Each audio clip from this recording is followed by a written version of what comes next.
আমাকে কেউ কেউ বলেন যে দাদা আপনি পুলিশকে এত গালমন্দ করেন কেন, পুলিশকে ঠোলা বলেন, এটা কি ঠিক? পুলিশিং তো একটা পেশা, পেশা বাইজা নেওয়ার স্বাধীনতা তো সবারই আছে, তাই বলে আপনি পেশা তুলে গালি দিতে পারেন না।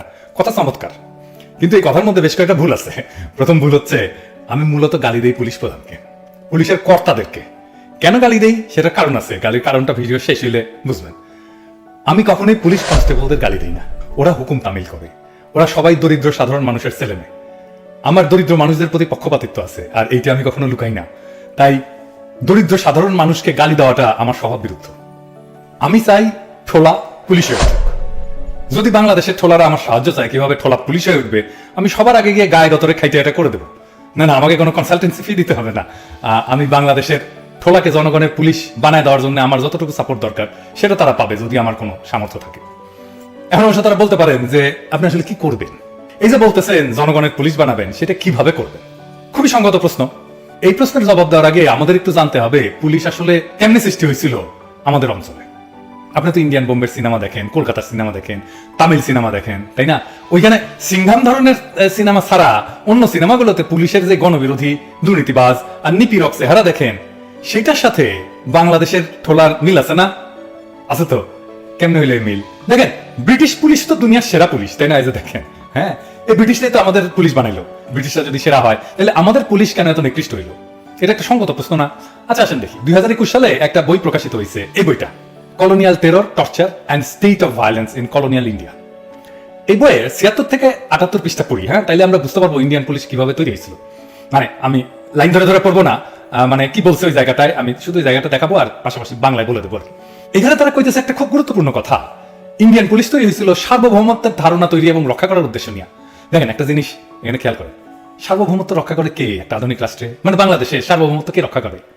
কে রক্ষা করে বলেন তো? মিলিটারি, তাই না? আর্মি। হ্যাঁ, ঠিক কথা। তো তাহলে ব্রিটিশরা মিলিটারির কাজ পুলিশ দিয়ে করাইতো। তাইলে যেটা হয় তা হচ্ছে পুলিশের সামরিকায়ন হয়। হ্যাঁ, এখন অনেকে কইতে পারেন বা ভালোই তো, মিলিটারি তো আরো ভালো, পুলিশের চাইতে বেটার, তাই না?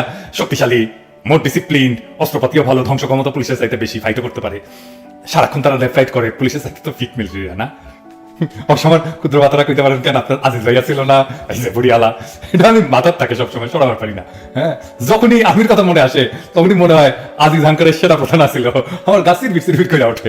যাই হোক, বাদ দি, কোথায় ছিলাম বেন? ও, সামরিক বাহিনীর সদস্য তো পুলিশের চাইতে সব দিক দিয়ে স্মার্ট। তাইলে মানে আমি পুলিশের আনস্মার্ট কইতেছি না, মানে স্মার্টনেস কোন অর্থে সেটা আপনারা বুঝতে পারতেছেন। তাহলে পুলিশকে সামরিকায়ন করলে সমস্যা কি? সমস্যা কি? সমস্যা আছে? নাই, সমস্যা নাই তো। সমস্যা নাই? আছে, বিশাল সমস্যা। বলেন তো কি সমস্যা? উঠকে পাচ্ছেন না? আমি কয়ে দেবো? হ্যাঁ, আচ্ছা কয়ে দিই। সেনাবাহিনী ফাইট করে কার সাথে? দেশের শত্রুর সাথে। সে দেশের শত্রুর সাথে ডিল করে, সেখানে হয় সে শত্রুকে নিশ্চিন্ন করে দেবে অথবা নিজে নিশ্চিন্ন হয়ে যাবে, শহীদ হয়ে যাবে। এখানে কোনো আইন নাই, মানে আন্তর্জাতিক আইন আছে, সে যুদ্ধাপরাধ করতে পারবে না, কিন্তু বোমা ফেলায় যদি শত্রু সেনাদের সাফা করে দেয়, মিলিটারি কোনো অপরাধ নাই, বরং আমরা মেডেল দিয়ে তাদের পুরস্কৃত করবো, তাই না? তাই মিলিটারি মাইন্ডসেট যেটা, সেটা একদম আলাদা। কিন্তু পুলিশ কার সাথে ডিল করে? দেশের শত্রুর সাথে ডিল করে না, সে ডিল করে দেশের নাগরিকের সাথে, দেশের শত্রুর সাথে না। তাকে দেশের আইন মাইনা, নাগরিক অধিকারের সীমানা মাইনা ডিল করতে হয়। সে যদি অপরাধীর সাথে ডিল করে তা কিন্তু না, সে নিরাপরাধ মানুষের সাথে ডিল করে। যেমন ধরেন ইমিগ্রেশন পুলিশ, সে কি অপরাধীদের সাথে ডিল করে? বা ট্রাফিক পুলিশ, সে কি অপরাধীদের সাথে ডিল করে? রাস্তায় তারা গাড়ি চালায়, রিক্সা চালায়, তারা কি অপরাধী নাকি? আবার ধরেন কোনো ক্রাইম হয়নি, তাও তো পুলিশ লাগে। জিনিস হারালে তো পুলিশ লাগে না, থানায় ডায়েরি করতে হয়। রাস্তার দুর্ঘটনা হইলে পুলিশকে ডিল করতে হয়। কেউ হারায় গেলে আমরা পুলিশের সাহায্য নিই। ধরেন কেউ রাগ করে বাসা থেকে বাইরে হয়ে গেছে, হ্যাঁ, বাপে বিয়া দিতেছে না, বাইরে হয়ে গেছে সে বাসা থেকে, আমার কোনো এক ক্ষুদ্র ভ্রাতা ধরেন খুঁজে পাইতেছেন না, তো কি করবেন? এটা তো মানে ক্রিমিনাল অফেন্স না, তাই না? প্রেম প্রীতির ব্যাপার, তো কে ডিল করবে? এটা পুলিশই তো, তাই না? তো এই পুলিশের মিলিটারি মাইন্ডসেট হলে চলবে? সে যদি মিলিটারির মতো করে সমস্যাকে ডিল করতে যায় তাহলে হবে না তো। আচ্ছা আসেন দেখি তারা আর কি বলতেছে। ব্রিটিশরা শুধু ইউরোপে সিভিলিয়ান পুলিশ বানায়নি, আর একটা পুলিশের মডেল ছিল তার, আইরিশ মডেল, এই যে এখানে কইছে। হ্যাঁ, সেই পুলিশ বাহিনী তৈরি হয়েছিল প্যারামিলিটারি মডেলে। এই আয়ারল্যান্ডের ইতিহাস তো জানেন সবাই, আমি আর গভীরে যাইতেছি না, এদের শতাব্দী প্রাচীন স্বাধীনতা সংগ্রামের খবর তো জানেন, তাদের বিদ্রোহ, তাদের বিপ্লব, হ্যাঁ, আর বিস্তারিত গেলাম না। তো আজকে আপনি কি দেখেন? পুলিশের সবচেয়ে মিলিটারাইজড রেজিমেন্ট দেখি আমরা কি সোয়াতে দেখি, তাই না? র্যাবে দেখি, তাই না? ইংল্যান্ডের পুলিশ কিন্তু ব্যারাকে থাকে না, আমাদের পুলিশ আর্মির মতো ব্যারাকে থাকে, সমাজ বিচ্ছিন্ন হয়। এটা তো তৈরি করছে ধরেন ব্রিটিশেরা, কিন্তু আমরাও কি নিজেরা কম সর্বনাশ করছি পুলিশের? করছি, সেটা আমি পরে আসতেছি। আজকে আরেকটা বই পাইলাম, তাই পুরোটা পড়তে পারিনি, কিন্তু এখানেও সে আলাপ আছে কলোনিয়াল পুলিশ নিয়ে, জাস্ট একটু স্ক্যান করছি কয়েকটা পৃষ্ঠা। বইটার নাম হইতেছে, একই ধরনের আলাপ আছে, বইটার নাম হইতেছে provincial authority police, order and security in India. আমি এই দুইটা বই ডেসক্রিপশনে দিয়ে দিলাম, আগ্রহীরা পড়ে দেখতে পারেন। তো আসেন আমরা এবার আলাপ করি যে আমরা নিজেরা পুলিশের কি কি সমস্যা করছি। প্রথম যে সমস্যার কথা বলবো সেটার জন্য পুলিশ বাহিনী নিজে দায়ী না, তারা নিজেরা ভিকটিম। এখানে অবশ্য ভিকটিম বলাটা সম্ভবত ঠিক না মনে হয়, কওয়া যেতে পারে ট্রাজিক নায়ক আর কি। হ্যাঁ, মানে ঘটনার উপরে তার নিয়ন্ত্রণ ছিল না, কিন্তু সে এমন ভাবে পরিস্থিতির শিকার হয়েছে যে তার বিরুদ্ধে গেছে। কিন্তু আমার আলাপের পরে দেখবেন যে কেউ এটা নিয়ে কখনো কথা বলেনি, এমনকি পুলিশও বলে নাই। হ্যাঁ, পুলিশ থেকে যারা রিটায়ার করছে, যারা পুলিশে চিন্তা ভাবনা করে, জ্ঞানী মানুষ, তারাও কিন্তু কোনোদিন আলাপ করে না এটা নিয়ে। আসেনি, আলাপটা খুব গুরুত্বপূর্ণ, মন দিয়ে শোনেন। 25শে মার্চ রাজারবাগ আক্রমণ হইলো, তাই না? ইপিআর আক্রমণ হইলো, আমরা মুক্তি সেনা মুক্তি বাহিনী গড়ে তুললাম, ইস্ট বেঙ্গল রেজিমেন্ট ছিল আর ইপিআর দিয়া, এই পর্যন্ত ঠিক ছিল। কিন্তু অস্ত্র চালানোতে দক্ষ মানুষের অভাব ছিল। আজকে তো লাখ লাখ মুক্তিযোদ্ধা দেখেন, তাই না? তখন কিন্তু ছিল না, হাতে গোনা কিছু মানুষ ছিল মুক্তিযুদ্ধে যারা ফাইট করছে। তাই আমাদের নবগঠিত যে মুক্তিযোদ্ধা বাহিনীর একটা বড় অংশ পূরণ করতে হয়েছিল পুলিশ সদস্যদের দিয়া। এর ফলে হয়েছেটা কি? তারা যুদ্ধ করলো, তো একটা তো যুদ্ধ ছিল এটা আমাদের। তারা যুদ্ধ করলো সামরিক সেনার মতোই তাদের অংশ হইয়া। তারা আগে ছিল প্যারামিলিটারি, আমরা তাদের নিজেদের প্রয়োজনে মিলিটারি বানায় ফেললাম। এই পর্যন্ত কোনো অসুবিধা ছিল না, কিন্তু যদি আমরা মুক্তিযুদ্ধ করা সমস্ত পুলিশ সদস্যদের সেনাবাহিনীতে নিয়ে ফেলতাম, তা কিন্তু করলাম না। আমরা তাদের দিয়ে স্বাধীন দেশে পুলিশ বাহিনী বানাইলাম। চিন্তা করেন কি ঘটনা ঘটাইছি। আমরা যুদ্ধ করা পরিপূর্ণভাবে সামরিক আইতে একটা পুলিশদের দিয়া পুলিশ বাহিনী শুরু করলাম।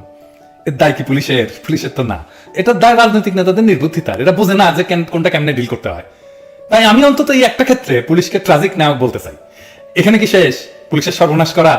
জি না, আরো সর্বনাশ করছে। এটাও পুলিশ করে নাই কিন্তু, হ্যাঁ, এটাও করছে পলিটিক্যাল লিডাররা।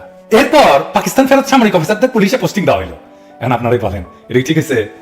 ওই সামরিক সদস্য তো মিলিটারি সব কালচার পুলিশে ঢুকাবে, সেভাবে কমান্ড করবে, সে তো অধীনস্থদের মাইন্ডসেট বদলাই দিবে। এমনিতেই নাচনি বুড়ি, তার উপরে ঢাকের বাড়ি। এই পাকিস্তান ফেরত সামরিক অফিসার থেকে কিন্তু পরবর্তীতে আইজিপি হয়েছে। আচ্ছা, এখানেও থামলে হইতো। তারপরে তৈরি হলো র্যাব। র্যাবের এই কনসেপ্টটাই যে ভুল, এটা বুঝতে পারছেন তো? এটা আমি সাবেক আর্মি অফিসারদেরকেও বুঝাইতে পারি না, মানে আমার বন্ধু বান্ধব যারা আছে তাদেরকে, যে র্যাবে সেনাবাহিনী থেকে অফিসার দেওয়া ভুল সিদ্ধান্ত। র্যাব গঠনের সময় যুক্ত ছিলেন এমন এক সাবেক জেনারেলের সাথে আমার এই প্রসঙ্গে আলাপ হয়েছিল। উনি এখনো জাস্টিফাই করেন যে র্যাব গঠন করা ঠিক ছিল। আমার এক স্নেহভাজন সাবেক আর্মি অফিসার আছে, আমার মামা বলে ডাকে ওর, কারণ ওর মা মেডিকেল কলেজে আমার ব্যাচমেট ছিল। তাহলে বুঝলেন আমি কত ভুড়া আর কি, বুঝছেন? তো যাই হোক, আমি ওরে বুঝাইতে পারি না সমস্যাটা কোথায় হয়েছে। সে ঘুরে ফিরে একই কথা বলে আর কি, মামা কাজটা কিন্তু ভালো হয়েছে। কি ধরনের কাহিনী হয়তো মামা আপনি তো জানেন না, কিছু লোক তো শাস্তি পাইছে। হ্যাঁ, তো যাই হোক, তো কলোনিয়াল পুলিশ যা যা করতো, যেভাবে করতো, সে কাজ কিন্তু আজকেও করে চলতেছে পুলিশ। আরো নিকৃষ্ট থেকে নিকৃষ্টতর হয়েছে পুলিশ। কলোনি মাস্টারদের পুলিশের সাথে আজকের পুলিশের কি কি মিল একটু দেখি। হ্যাঁ, প্রফেসর মঈনুদ্দিন খানকে চিনেন না? এই মানুষের না চিনলে চলবে। হ্যাঁ, উনি একজন বাংলাদেশের রত্ন ছিলেন, চট্টগ্রামে থাকতেন, ফরাজি আন্দোলন নিয়ে পিএইচডি করছিলেন। স্যার বছর দুয়েক আগে মারা গেছেন। আমার সাথে ওনার একবারই দেখা হয়েছিল, আলাপ করার সুযোগ হয়েছিল। এই ছবিটা স্মৃতি হইয়া আছে। আমারে খুবই স্নেহ করছিলেন সেই দিন, যেদিন দেখা হয়েছিল। কথা তালা ওনারে বেহেস্ত নসিব করুক। উনি ব্রিটিশ আমলের ওয়াহাবি ট্রায়ালের কিছু নথি সংগ্রহ করছিলেন। এই যে এটা ওয়াহাবি ট্রায়াল কি? 1857 সালে সিপাহী বিদ্রোহের পরে মুসলমানদের তো শত্রু হওয়া শুরু করলো ব্রিটিশেরা। তো অসংখ্য মুসলমান আলেমের বিরুদ্ধে গণবিচার করে জেল, ফাঁসি, দ্বীপান্তর দিছিল। আজকের হাসিনা পুলিশদের আপনি একইভাবে বিরোধীদের দমন করতে দেখবেন। কিন্তু মঈনুদ্দিন স্যারের ওই রিপোর্টে নথিতে ইন্টারেস্টিং কি জিনিস ছিল? ব্রিটিশ আমলে বিশেষ করে বগুড়া, রাজশাহী, মালদা, দিনাজপুরে অসংখ্য কৃষক, প্রজা আর তরিকায় মোহাম্মদের ওলেমাদের গ্রেপ্তার করে আন্দামান আর পাঞ্জাবের কারাগারে পাঠানো হয়েছিল। সেই সব পুলিশ এবং প্রসিকিউটর যত বেশি সংখ্যক ব্যক্তিকে গ্রেপ্তার করতে পারতো আর মামলা দিতে পারতো আর কি, মামলা দিত, ব্রিটিশ সরকার সেসব পুলিশ সদস্য আর প্রসিকিউটরদের আলাদা পুরস্কার আর পদবি দিত, হাসিনার মতো। হ্যাঁ, আর যেসব পুলিশ এই সমস্ত প্রচুর মামলা গ্রেপ্তারে আগ্রহী কম ছিল, তাদের তিরস্কার করা হইতো। মূলত যত বেশি মামলা তত পুরস্কার, তত পদবি। এই যে পুলিশদের যে তিরস্কার করা হইতো, হ্যাঁ, যারা কম মামলা দিত, সেটা এই যে এখানে আছে। হ্যাঁ, এখানে যে কনলি বলে একজন পুলিশ অফিসার ছিল, সেই 1870-এ তাকে 3000 রুপি দেওয়া হয়েছিল, 3000 রুপি পুরস্কার দেওয়া হয়েছিল।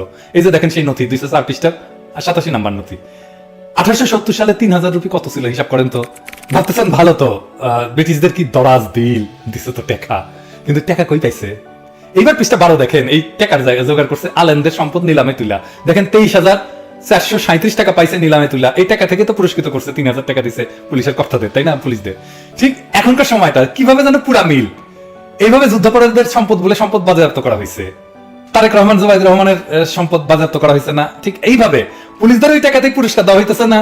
যেভাবে পুলিশ অসংখ্য ভুয়া মামলা দিচ্ছে, অসংখ্য লোকের নামে গায়েবী মামলা দিচ্ছে, বিশেষত উত্তরবঙ্গে অসংখ্য মানুষকে গ্রেপ্তার করতেছে উগ্রবাদের দোহাই দিয়া, তারা বেশিরভাগই রাষ্ট্রীয় পদক পাচ্ছে। কিন্তু আপনি হিসাবটা মিলায় দেখেন, সরকারি পুরস্কার পাচ্ছে। মানে ব্রিটিশেরা ঠিক যেভাবে আমাদের দেশের পুলিশিংকে প্রাতিষ্ঠানিক রূপ দিয়ে গেছে, সেই পুলিশিংটা ঠিক একই কায়দায় এখনো জারি আছে। আমার নিজের অভিজ্ঞতা বলি, কেউ কিছু মনে করেন না যে নিজের কথা কইতেছি। আমার বগুড়া আর মিরপুরের বাসায় কিছুদিন পরপরই পুলিশ যায় আর জিগায় আমার সম্পত্তি কি আছে। আমি তো বুঝতাম না যে সম্পত্তির খোঁজ কেন নেয়, এখন বুঝলাম। এবার ঠোলা, আমি কি হাসিনার মতো 6 বছরের ডিগ্রি পাস নাকি যে আমি সম্পত্তি করে খাইস মিটামু, খালি লুটপাট করুম? হ্যাঁ, আমার সম্পত্তি তো এটা টের পাইতেছ না? হ্যাঁ, খোদা তাআলা আমার মাথায় বুদ্ধি, পেটে বিদ্যা আর শরীরে শক্তি দিচ্ছেন। এখনো চাকরি বাকরির বয়স আছে, দুনিয়াতে যে কোনো দেশে পেট চালানোর মতো কর্ম করে খাইতে পারবো। সম্পত্তি করার মানুষ আমি না। পয়সা খুঁজে আমার সম্পত্তি, হ্যাঁ খুব মুশকিলে পড়ছো না? এখন কি করতে হবে? যাই হোক, পুলিশ বাহিনীর শুরু থেকে আজ পর্যন্ত কেউ পুলিশের মৌলিক সমস্যাগুলোকে চিহ্নিত করেনি। সমাধান তো দূর কি বাত। এর ফলে পুলিশ আর জনগণ মুখোমুখি দাঁড়ায় গেছে। পুলিশ বাহিনীর কফিনে শেষ পেরেক ঠুকছে হাতে। তার ফ্যাসিবাদী শাসনের মূল সহায়ক শক্তি হয়েছে পুলিশ। পুলিশ কয় না যে সরকারকে ক্ষমতায় রাখছে পুলিশ নিজেই, পুলিশ বাহিনী নিজেই কয়। কিন্তু এই সার্ভিস দেওয়ার ফলে সাধারণ পুলিশের কোনো লাভ তো হয়নি, ক্ষতি ছাড়া। বিক্ষিপ্ত জনগণের মাই খেয়েছে তারাই। এদের বড় কর্তারা তো মাঠে যায় না, তাই না? মাইপিট করতে যায় না, এরা তো অফিসে বসে থাকে এসির মধ্যে। এদের বড় কর্তারা রিটায়ারমেন্ট শেষে বিলাসের জীবন উপহার পাইছে, কেউ পাইছে রাষ্ট্রদূতের চাকরি, তাই না? এই পুলিশ দিয়া কোনো স্বাধীন দেশের বিন্দু মাত্র কোনো কাজ করানো সম্ভব না। পুলিশের কাঠামো পাল্টাইতে হবে, ট্রেনিং পাল্টাইতে হবে, আগা পাঁচতলা একেবারে। একটা কাজ প্রথমেই করতে হবে, সেটা হচ্ছে পুলিশের হাতে কোনো প্রাণঘাতী অস্ত্র দেওয়া যাবে না। আত্মরক্ষার জন্য যা যা লাগে শুধু সেটা দেওয়া যাইতে পারে। পুলিশের রেগুলেটরি প্রতিষ্ঠান লাগবে 2 স্তরের, যাদের রিপোর্টিং অথরিটি হবে আলাদা। পুলিশের নিয়ন্ত্রণ কেন্দ্রীভূত হবে না, বিকেন্দ্রীকরণ করতে হবে পুলিশের নিয়ন্ত্রণ। কঠিন নিয়মের নিগড়ে বাইধা ফেলতে হবে পুলিশের সকল কাজ, যেন প্রত্যেকটা কাজের জন্য তাকে জবাবদিহি করতে হয়, এদিক ওদিক যেন সরতে না পারে। সমস্যা তো দেখাই দিলাম মোটা দাগে, সমাধান একদিন হবে। আমরা না পারলেও আমাদের পরবর্তী প্রজন্ম করবে সেই কাজ। আমি যে পুলিশের বড় কর্তাদের গাইলাই না, এরা তো কোনোদিন রিফর্মের কথা কয় নাই, রিফর্ম করেও নাই, জানেও না, মাথায় সেই বুদ্ধি দেয় নাই এদেরকে। খোদা তাআলা জানাই না প্রবলেমটা কি, এটা যে রিফর্ম করতে হবে, কেমনে করতে হবে, এই জিনিসই নাই এদের মাথায়, মালি না এগুলো। তো আমরা না পারলেও যখন আমাদের পরবর্তী প্রজন্ম সেই রিফর্মের কাজটা করবে পুলিশে, সেই দিন পুলিশের রক্ত পেপাসু দুর্নীতিবাজ, গণশত্রু, বেনজির, হারুন, মামুনেরা জন্মাবে না। আমরা সেই দিনের অপেক্ষায় থাকলাম।